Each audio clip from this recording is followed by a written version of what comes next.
ഞാനൊരു ഡൗട്ട് ചോദിക്കട്ടെ. ഇപ്പം ഞാനൊരു ഹെൽത്ത് ഇൻഷുറൻസ് എടുത്തു, അപ്പോൾ എല്ലാ അസുഖങ്ങൾക്കും കവറേജ് കിട്ടുമോ? എന്തെങ്കിലും കണ്ടീഷൻസ് ഉണ്ടോ അതിന്?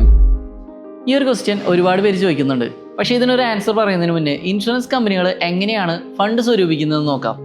ഒരു എക്സാമ്പിളായിട്ട് പറയുകയാണെങ്കിൽ 100 പേരിൽ നിന്ന് ഒരു ഇൻഷുറൻസ് കമ്പനി 10,000 രൂപ വെച്ച് വാങ്ങിയിട്ട് അവർക്ക് ഓരോ ഹെൽത്ത് ഇൻഷുറൻസ് പോളിസി കൊടുക്കുകയാണ്. ഇപ്പോൾ ഇൻഷുറൻസ് കമ്പനിയുടെ കയ്യിലുള്ളത് 10 ലക്ഷം രൂപയാണ്. പക്ഷേ അവരുടെ കസ്റ്റമേഴ്സ് 100 പേരുണ്ട്. ഇതിൽ ഓരോരുത്തർക്കും 5 ലക്ഷം രൂപ ക്ലെയിം കൊടുക്കാമെന്നാണ് ഇൻഷുറൻസ് കമ്പനി ഒരു വർഷത്തേക്ക് വാഗ്ദാനം ചെയ്യുന്നത്.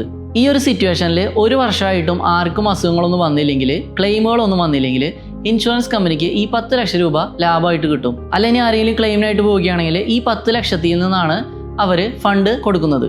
അതുകൊണ്ട് ക്ലെയിമുകളുടെ എണ്ണം കൂടുന്നതിനനുസരിച്ച് ഇൻഷുറൻസ് കമ്പനിക്ക് നഷ്ടം വന്നുകൊണ്ടിരിക്കും. കോവിഡ് സമയത്ത് ഒരുപാട് ഹോസ്പിറ്റലൈസേഷൻസ് വന്നു, ക്ലെയിമുകളുടെ എണ്ണം കൂടി. അതുകൊണ്ട് ഇൻഷുറൻസ് കമ്പനികളിൽ നിന്ന് ഒരുപാട് പൈസ നഷ്ടമായി തുടങ്ങി. ആ സമയത്ത് പോളിസി ഇഷ്യൂ ചെയ്യുന്നവരെ ചില കമ്പനികൾ നിർത്തിയിട്ടുണ്ടായിരുന്നു. ഇത് ചെറിയൊരു എക്സാമ്പിളാണ്, 100 പേരുടെ എക്സാമ്പിളാണ് നമ്മൾ എടുത്തിട്ടുള്ളത്. പക്ഷേ ഒരുപാട് പേർക്കാണ് പോളിസി ഇഷ്യൂ ചെയ്യുന്നത്. അതുകൊണ്ടാണ് കമ്പനിക്ക് ഇത്ര പേർക്ക് പോളിസി കൊടുക്കാനും അതിന് ക്ലെയിം കൊടുക്കാനും പറ്റുന്നത്. പോരാത്തതിന് ഈ ഫണ്ട് ഇൻഷുറൻസ് കമ്പനി വെറുതെ ബാങ്കിൽ ഡെപ്പോസിറ്റ് ചെയ്യാതെ വിവിധ ഇൻവെസ്റ്റ്മെൻറ്റ് സ്കീമുകളിൽ ഡെപ്പോസിറ്റ് ചെയ്യുകയാണ്. അങ്ങനെയും ഒരു പ്രോഫിറ്റ് ഉണ്ടാക്കി ഇവരുടെ ക്യാപിറ്റൽ വാല്യൂ കൂട്ടിക്കൊണ്ടുവരും. എങ്കിൽ മാത്രമാണ് ക്ലെയിമുകൾ വരുന്ന സമയത്ത് കൊടുക്കാനായിട്ട് കമ്പനിയുടെ ഫണ്ട് ഉണ്ടാവുകയുള്ളൂ.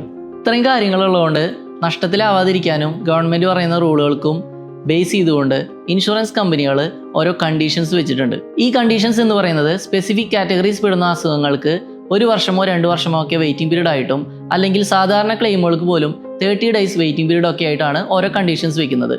ഇത് ഓരോ കമ്പനിയിലും അവർ കൊടുക്കുന്ന പോളിസിക്കും പ്ലാനിനും ഒക്കെ അനുസരിച്ച് ഡിഫറൻ്റ് ആയിരിക്കും. പിന്നെ ഈ വെയിറ്റിംഗ് പീരീഡ് എന്തിനാണെന്ന് വെച്ചാൽ ചില അസുഖങ്ങൾ നമുക്ക് മറച്ചു വെച്ചുകൊണ്ട് ഇൻഷുറൻസ് എടുക്കാൻ സാധിക്കും. എന്നിട്ട് 1 മാസം കഴിഞ്ഞിട്ട് നമ്മൾ ഹോസ്പിറ്റലിൽ അഡ്മിറ്റ് ആയി കഴിഞ്ഞാൽ ഇൻഷുറൻസ് കമ്പനികളെ പറ്റിക്കാൻ എളുപ്പമാണ്. ഇതിൽ നിന്ന് രക്ഷപ്പെടാൻ വേണ്ടിയിട്ടാണ് ഈ വെയിറ്റിംഗ് പീരീഡ് കുറേ രോഗങ്ങൾക്ക് വെച്ചിട്ടുള്ളത്. സോ നിങ്ങളൊരു ഹെൽത്ത് ഇൻഷുറൻസ് എടുക്കുന്നുണ്ടെങ്കിൽ നിങ്ങളുടെ ഏജൻറ്റിനോട് ചോദിച്ച് മനസ്സിലാക്കുക എന്തൊക്കെ അസുഖങ്ങൾക്കാണ് സ്റ്റാർട്ടിങ്ങിൽ മുതൽ ക്ലെയിം കിട്ടുന്നത്, എത്രയാണ് വെയിറ്റിംഗ് പീരീഡുകൾ വരുന്നത്, എന്തൊക്കെയാണ് വെയിറ്റിംഗ് പീരീഡിൻ്റെ കണ്ടീഷൻസ് എല്ലാം ചോദിച്ച് മനസ്സിലാക്കുക. ഓരോ കമ്പനി തരുന്ന ഓരോ പോളിസിക്കും ഡിഫറൻ്റ് ആയിട്ടായിരിക്കും ഈ ഫീച്ചേഴ്സ് വരുന്നത്. ഇൻഷുറൻസ് റിലേറ്റഡ് ആയിട്ടുള്ള കൂടുതൽ വീഡിയോസ് കാണാനായിട്ട് ഈ ചാനൽ ഫോളോ ചെയ്യുക. പിന്നെ നിങ്ങളൊരു ഹെൽത്ത് ഇൻഷുറൻസ് എടുക്കാൻ ആഗ്രഹിക്കുന്നുണ്ടെങ്കിൽ നിങ്ങൾക്ക് എന്നെ കോൺടാക്ട് ചെയ്യാം. This is Saifuddin from my health plans.